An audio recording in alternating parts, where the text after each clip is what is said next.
Black Rose, R&B singer and rapper from Harlem.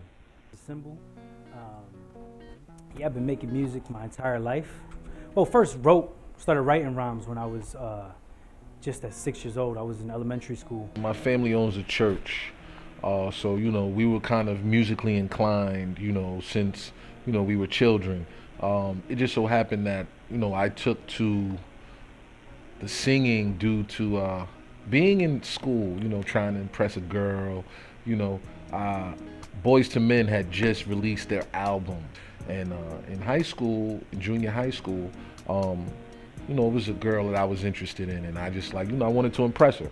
So I learned the songs, and I came to school, and during recess, I tried to get my crooning on, you know. And the funny thing, she was a singer too, so it was kind of awesome.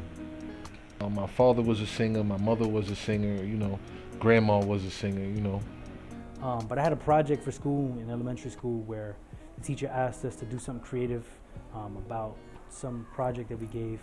And a lot of people wrote poems, some people drew pictures.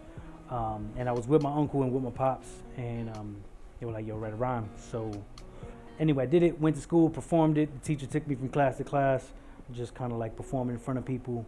And then as I grew, it just became like a major thing for me. Going through like middle school, high school, um, I'm like selling mixtapes out my locker, like doing that whole kind of thing. Then graduating, and then it's like, okay, well, my parents have split, and my mom is like, okay, well, shouldn't you do the college thing, or shouldn't you do this? And I always just wanted to kind of impact my community, and I saw art as a way of doing that. And she didn't really get it, but my mom always tried to be supportive. Like, she would just show up at events, and she was always one to kind of share things right away. I know how the game went. If you're gonna record, you gotta record in the best. In order to record in the best, you gotta stack the money. And the quote the late Nipsey Hussle, man, if you ain't working, you taking up air. I started saving my money, you understand? So if you go to Quad Studio, they have three different booths. One for 75, and then the $100 booth is the master engineer room. It comes with an engineer room, the booth, and then a private little office. So sessions, $400 minimum, 4 hours. So I would pay for 8 hours. That's $800. Make sure I got my food money, my little liquor money, and I go in the studio and handle what I had to handle.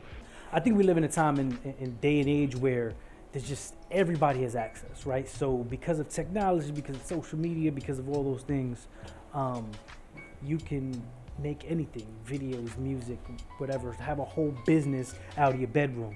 And so because of that, you're kind of competing with so many more people, and that makes things difficult. Finding myself in the process has been a difficulty, and then being able to kind of live off of that's been a difficulty. But yeah, I think we're kind of in a spot now where things are growing. So Real Harlem life, the streets can't lie. The streets were there. That's kind of what influenced a lot of my music, as far as some of the songs I have, like Pain in My Life. It kind of talks about, my little struggle, things that I went through, things that I saw. So, it wasn't your typical love ballads, like Luther Vandross or Al Green. It was more so about, what was going on at the time. Incarceration, a lot of drugs, single parent homes, drugs in the home, not really having an outlet, And like within all this noise, to like give people something of value that isn't just about hype, that's been a difficulty. And obviously, especially first starting, you don't really get paid for things. You're really just like trying to create a buzz, create a name. All right, so creating a song, man, it kind of comes from anywhere. Like sometimes it might be, if the beat is hot, you know what I'm saying? Sometimes the beats that you get actually can formulate the words for you. For me, it's very much like a concept.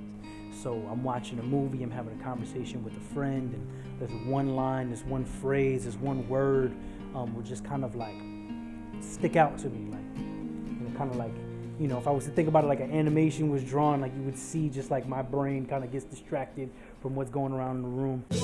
Urban as well. So here we go with Black Rose. Everybody, please give them a round of applause. Let's show that energy. All right, round of applause. Let's show support for all the artists that comes up here. That's what it's all about. Oh man, that was the dopest shit ever. My first time on stage, it was just like, I killed it. Because what I did, I came up with my own introduction. I pull up, you know, hand me the mic, I'm gonna introduce myself. And it's Black Rose Show. You're now rocking out with the best. I'm holding up for real. Yeah. well, I own an art company, Soul Artistic Trends, art company here in Harlem. You know, I live the arts. The arts is what I live. You know, music, visual artistry. That's me. And you know, we just let the art flow. And then I think now where I'm in a space where it's like, well, everything that I do with music and ministry and activism and stuff like that is literally my full time, how I provide for myself, my family and stuff. So, you know, when I'm not singing, I'm still creating. You understand? At 17, she was pregnant and my wallet's broke. Still, to this day, I'm impatient as ever. I approach each sacrament like, Lord, I'm yours forever. There's absolutely no way to overcome alone. The instigating passions in my agonizing soul. So I lift my hands to the sky.